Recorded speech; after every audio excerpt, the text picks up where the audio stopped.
అధిక బరువు అనేక సమస్యలకు కారణం. సాహితీ యోగా ఆన్లైన్ క్లాసులో జాయిన్ అవ్వండి. హైదరాబాద్ నగరంలోని పాత బస్తీలో రక్తపాతం చోటు చేసుకుంది. ఫలక్నామా రౌడీ షీటర్ మాస్ యుద్దీన్ దారుణ హత్యకు గురయ్యాడు. రెయిన్ బజార్ పోలీస్ స్టేషన్ పరిధిలో నడి రోడ్డుపైన గుర్తు తెలియని వ్యక్తులు కత్తులతో పొడిచి మాస్ యుద్దీన్ను హతమార్చారు. 3 రోజుల క్రితమే మాస్ యుద్దీన్కు పెళ్లి జరిగింది. ప్రత్యర్థులే మాస్ యుద్దీన్ను హత్య చేసి ఉంటారని పోలీసులు అనుమానిస్తున్నారు. సంఘటనా స్థలానికి చేరుకున్న పోలీసులు అతని మృతదేహాన్ని పోస్టుమార్టం నిమిత్తం ఉస్మానియా ఆసుపత్రికి తరలించారు. నడి రోడ్డుపైన రౌడీ షీటర్ హత్య జరగడంతో స్థానికులు భయాందోళనలు వ్యక్తం చేస్తున్నారు. హంతకుల ఆచూకీ కనుగొనేందుకు పోలీసులు సంఘటనా స్థలంలో ఆధారాలు సేకరిస్తున్నారు. దగ్గరలోని సీసీటీవీ ఫుటేజీలను పోలీసులు పరిశీలిస్తున్నారు. పూర్తి వివరాలు తెలియాల్సి ఉంది. ఈ ఘటనతో పాత బస్తీలో పోలీసులు సెక్యూరిటీని అలర్ట్ చేశారు.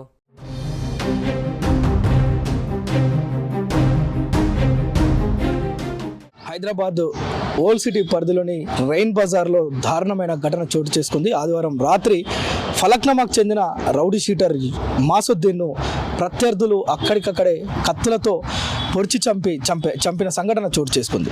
అయితే ఫలక్నామా తదితర ప్రాంతాల్లో మాసుద్దీన్ పేరు చెప్తే ప్రజలు వ్యాపారులు గడగడలాడిపోతారు. కత్తి పట్టినవాడు కత్తితోనే పోతాడు అనే ఉదాహరణకు ఒక నిలువెత్తు సాక్ష్యం ఈ హత్య. ఫలక్నామా పరిసర ప్రాంతాల్లో రౌడీ షీటర్గా పేరుంది. రౌడీగా వివిధ దుకాణాలు లేదంటే అక్కడ స్థానిక ప్రజలను తన మాటలతో చేష్టలతో భయభ్రాంతులకు గురి చేస్తున్న మాసుద్దీన్ ఆదివారం రాత్రి ప్రత్యర్థులే అతన్ని చంపిరని పోలీసులు ఇప్పటిదాకా అనుమానిస్తున్నారు. దీనిపైన ఇప్పటివరకు ఒక స్పష్టత అయితే రాలేదు.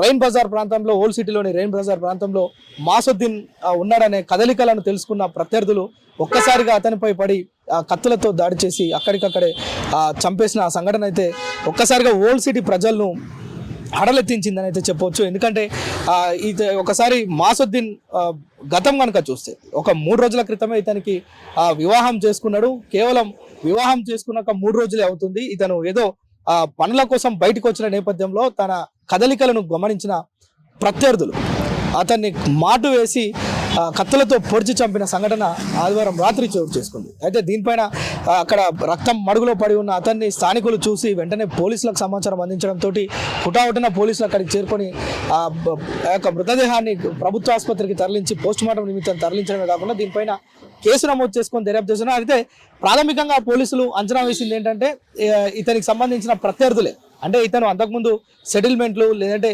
బెదిరింపులు ఇతను చేసే కార్యకలాపాలు అన్నిటికి సంబంధించి ఎవరో ఇతని ప్రత్యర్థులే ఇతన్ని పొడిచి చంపినట్లుగా అనుమానాలు అయితే వ్యక్తం చేస్తున్నారు. అయితే దీనిపైన లోతైన దర్యాప్తు చేస్తే కనుక ఎవరు చంపారు, ఎందుకు చంపారు, దీనికి సంబంధించిన కారణాలు ఏంటి ఇవన్నీ తెలుస్తాయి. అయితే ఇక్కడ విచారకరమైన సంఘటన ఏంటంటే ఎవరి ఆటలైనా కొద్ది రోజులే సాగుతాయి. రౌడీ షీటర్ అయినా ఎవరైనా ఎవరిని బెదిరించి అదిరించి కొంతకాలం తన ఆటలు సాగించినప్పటికీ కూడా ఎవరి ఆటలు కూడా జీవితకాలం సాగవు. రౌడీ షీటర్ ఏ విధంగా అయితే బెదిరింపులకు పాల్పడతాడో అదే విధంగా రాత్రి దిక్కులేని చావు చనిపోయిండు. ఇతను చావడమే కాదు, కేవలం 3 రోజులు అవుతుంది వివాహం చేసుకొని. ప్రస్తుతం ఆ అమ్మాయి పరిస్థితి ప్రశ్నార్థకంగా మారింది. అంటే ఎన్నో ఆశలతోటి పెళ్లి చేసుకుంటారు ఎవరైనా, మంచోడైనా చెడ్డోడైనా. సో ఇప్పుడు యూసుద్దీన్ కూడా మ్యారేజ్ చేసుకున్న ఆమె పరిస్థితి ప్రస్తుతం ప్రశ్నార్థకంగా అయితే మారిందని చెప్పవచ్చు. కేవలం 3 రోజులు పెళ్ళైన 3 రోజుల తర్వాత ఇలాంటి హత్య జరగటం కొంత విచారమైన సంఘటన అయినప్పటికీ కూడా ఎవరైతే మృతుడు మాసుద్దీన్ ఉన్నారో అతను చేసిన కార్యకలాపాలే ఈరోజు అతని చావుకు కారణమైనవి అనేది మాత్రం స్థానికులు చర్చించుకుంటున్న పరిస్థితి ఉంది. దీనిపైన ఓల్డ్ సిటీ పోలీసులు కేసు నమోదు చేసుకొని దర్యాప్తు చేస్తున్న పరిస్థితి కనిపిస్తుంది. సుమన్ టీవీలో మీ పర్సనల్ అండ్ బిజినెస్ ప్రమోషన్స్ కోసం కింది నెంబర్కి కాంటాక్ట్ చేయండి.